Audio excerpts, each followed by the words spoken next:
আজকে আমি সাজনা রান্না দেখাবো। এটা আমার সাজনা রান্নাটা খুবই প্রিয়, এই জন্য আমি বারবার দেখাচ্ছি। আজকে আমি নিরামিষ রান্না করব, কোনো কিছুই দিব না, মানে নিরামিষ বড়ি দিয়ে রান্না করব, সাজনার বড়ি। এর মধ্যে আমি আলু, বেগুন আর সাজনা তিনটেই নিয়ে নিয়েছি। আমি মাহমুদা ব্লগস থেকে আনসারি খান ছবি ওখানে দেখাচ্ছি। এখন আমি কড়াই বসিয়ে নিয়েছি, তেল দিয়ে বড়িটা আগে ভেজে নিব।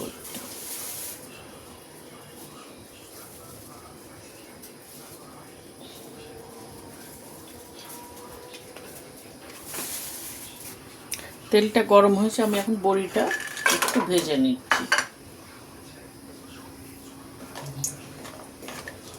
লাল করে বড়িটা আগে ভেজে নিই। বড়িটা ভাজা হয়ে গেছে, আমি একটু উঠিয়ে নেই, বেশি ভাজবো না, আবার কালো হয়ে যাবে।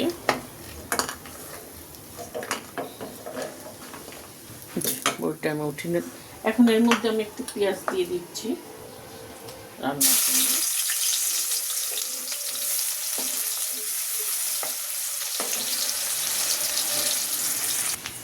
পেঁয়াজটা হয়ে গেছে, আমি একটুখানি পানি দিচ্ছি, দিব। এখন আমি এর মধ্যে মশলাটা দিয়ে দিচ্ছি। এক চামচ হলুদের গুঁড়া দিচ্ছি, এক চামচ মরিচের গুঁড়া দিচ্ছি, ধনের গুঁড়া দিচ্ছি একটু কম, এক চামচের থেকে একটু কম দিলাম। আর জিরার গুঁড়াও তাই সেম, এক চামচের থেকে একটু কম।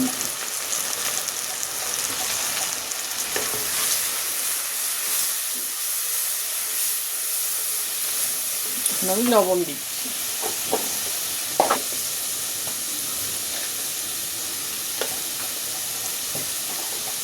পরে লবণটা আবার একটু দেখবো, একটু পানি দিই মশলাটা।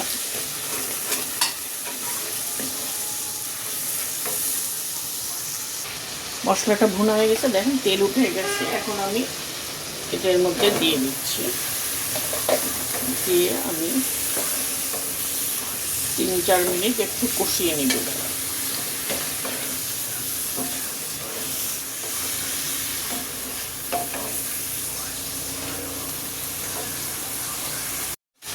এখন এটা আমার কষানো হয়ে গেছে, এখন আমি একটু পানি দিয়ে দিচ্ছি। ঝোল ঝোল রান্না করব আমি, ঝোল করব।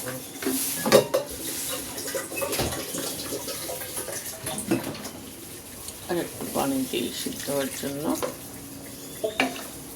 এর মধ্যে আমি একটু টমেটো কেটে দিয়ে দিচ্ছি।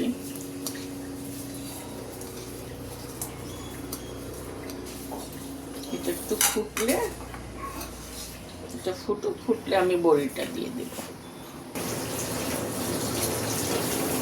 এটা ফুটে গেছে, এখন আমি বড়িটার মধ্যে দিয়ে দিচ্ছি, কারণ অনেক সময় বড়ি ফুলে না, এই জন্য একটু আগে ভাগে দিয়ে দিচ্ছি বড়িটা যাতে ফুলে।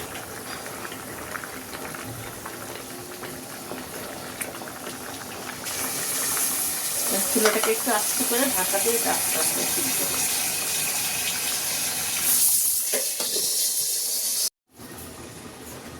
তরকারিটা এখন একটু দেখছি, এই যে বড়িগুলি সব ফুলেছে।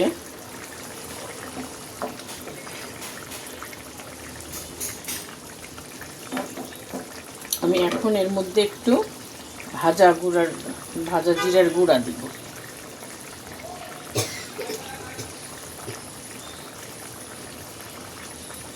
এখানে আমি 2 মিনিট একটু রাখবো, রেখে নামিয়ে নেব।